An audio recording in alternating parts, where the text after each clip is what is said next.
I'm the Tin Man.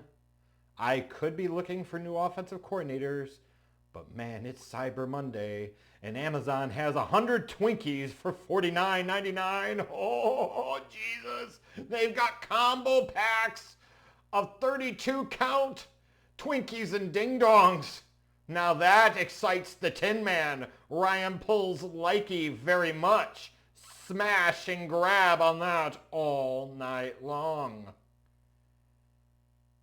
Everybody was a loser tonight. Everybody saw a peak prime time. Bears football display tonight, didn't you? Holy shit. This is truly one of those games, almost like 2004 Drew Henson versus Craig Krenzel Thanksgiving game bag type of performances.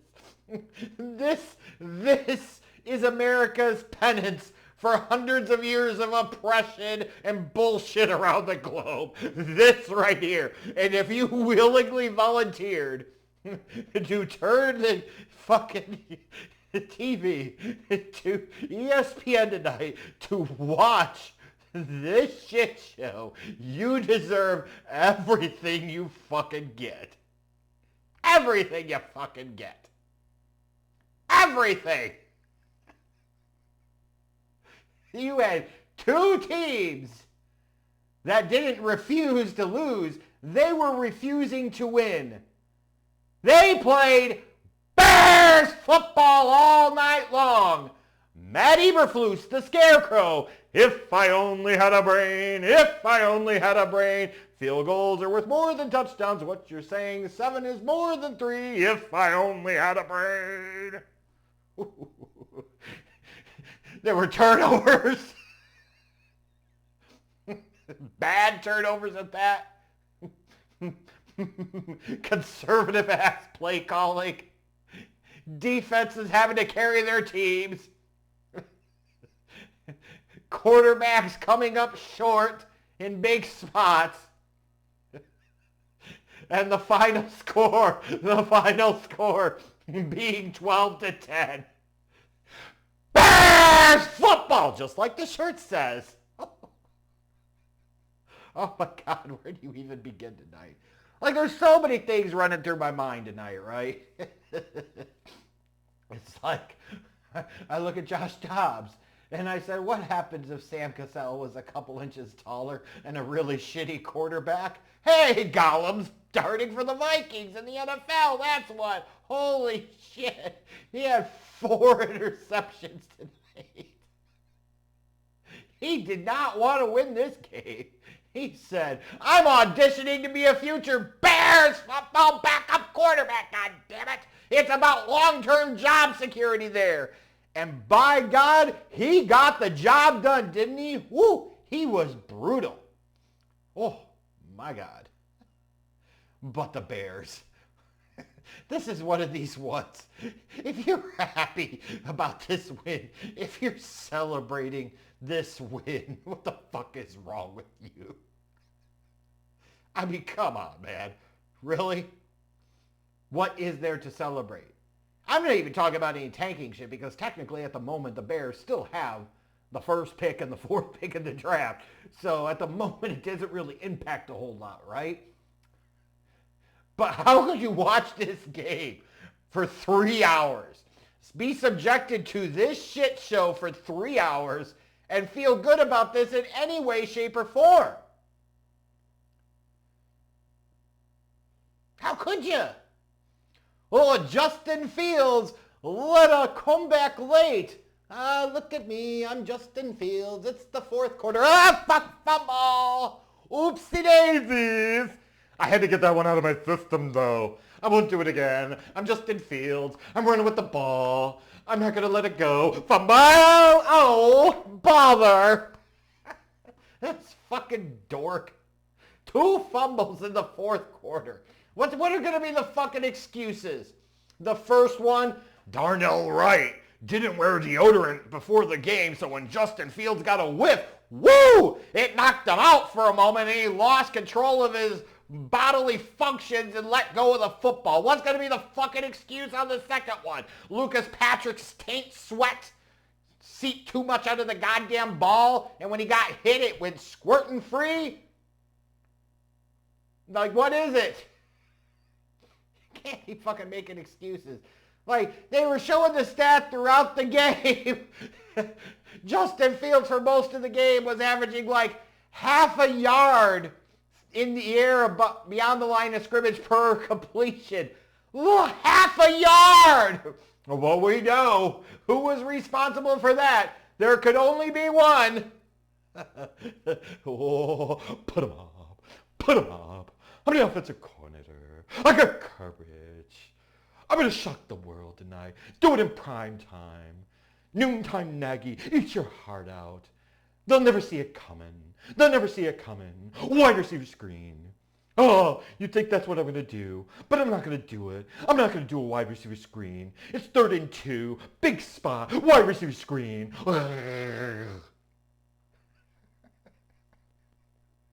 Time after time after time, the gutless one just couldn't fucking help himself with this chicken shit football. You could throw it down the field.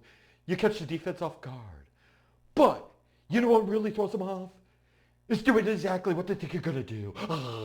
Because it's all about execution. It's not on the coaches. It's the players. To which the scarecrow Matt Eberflus would come in and say, fuck you, Getsy. That's my goddamn gimmick to blame everybody else but my shitty ass.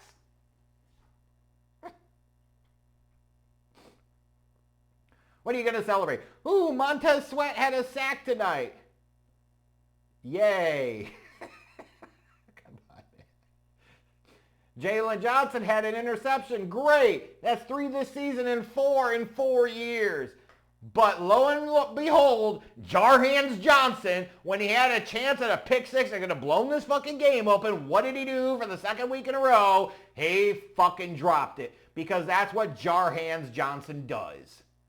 He covers really well. He'll pick up a penalty here or there. But when it really matters, he won't catch the ball. Like, this was so fucking ugly. The chicken shit play calling. Put him up. Put him up. Courage. It's good to nothing. I'm the man. I'm the offensive coordinator. Like, this was terrible. I have to imagine that when Luke Getsy is sitting there at night and coming up with new versions of the wide receiver screen and the halfback dive in his fucking head, that his wife's got to sit there and draw a wide receiver screenplay on her inner thighs and put the wide receiver right on her clitoris. And then he goes, oh, God, I'm going to nail you. Going to put a baby in you. Oh, you're going to have a lion cub. We're going to call him Simba. The fuck? And then when she wants to get really freak town nasty, she wants to get on some sexy red ski type of shit, she'll sit there and draw a halfback dive play up her ass when she wants Getsy to go to Brown Town, bitches. The fuck? Oh, Getsy's respected around the league. Well, then the league is full of tards. How could you watch this asshole and his approach and say, this is a guy you respect? This is a guy that's worse than Nathaniel Hackett. This is a guy that's on par with Matt Canada for being the worst offensive coordinator in the league, except he's technically not because Mike Tomlin just fired Matt Canada's ass. And now that they won, they'll have an excuse not to do it, even though the timing would have been absolutely perfect here because the Bears have a biggest win of the night, folks, is we don't have to watch this shit-ass, sorry-ass team for 2 fucking weeks.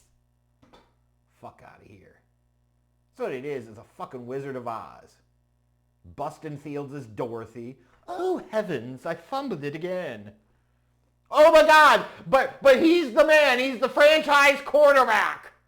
Because he hit DJ Moore down the field when he was stark raving buck naked running open in the middle of the field. He hit one big throw down the field.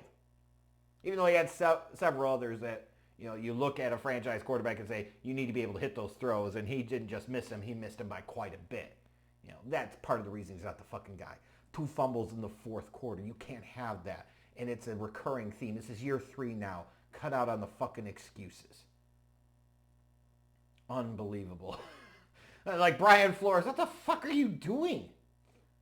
How do you have a defense called where you're dropping a shit ton of people back, even though your blitz packages and pressure have been working all night? You play that prevent, which prevents you from winning fucking defense, so you can sit there and let DJ Moore, of all damn people, streak down the middle of the field, wide ass open. And there were idiots a couple years ago that wanted this fuckstick to be the next Bears head coach, and the fuck is wrong with them?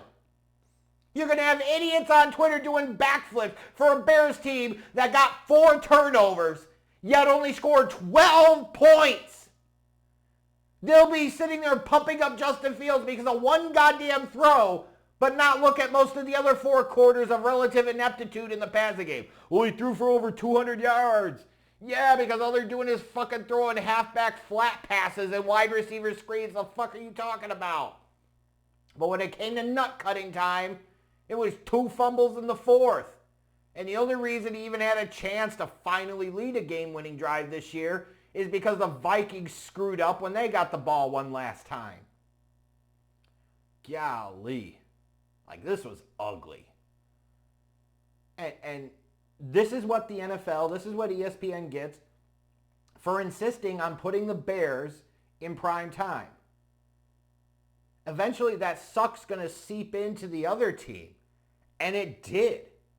The Vikings out-Bears footballed the fucking Bears tonight. Put them up. Put them up. I'll take anyone on. I'm not scared of nothing. I'm not scared of nothing. 3rd and 9. Wide receiver screen. 1st and 10. Halfback dive. 2nd and 9. Halfback dive. 3rd and 2. Wide receiver screen. But like, you look at Kevin O'Connell at the beginning of the second half. The fuck are you doing going for that on 4th and 7 in that spot? That was just ridiculously stupid. The fuck are you doing? Unbelievable. Whatever. Like, you're going to have those that are actually going to try and pretend like this was fun or good or celebrate or find anything redeeming out of this. Well, the defense played better. The defense played a shit-ass Vikings offense with a backup quarterback that's really a fringe backup, not a fringe starter, a fringe backup, and was missing Justin Jefferson and has no running game. Give me a fucking break. Give me a fucking break. They played better, but that ain't saying much. The turnovers, some of them were gifts, I'm just saying. It could have been worse, right? If you didn't have Jarhands Johnson drop the potential pick 6, it could have been 5 picks tonight. God. I would say sorry, America, for having to suffer through this. Again, though, if you were stupid enough to turn it on, you deserve to suffer every bit as much as I did. You do. I tried to warn you, and deep down you knew better. Whatever. Thank God the Bears don't play next week. That's all I got to say.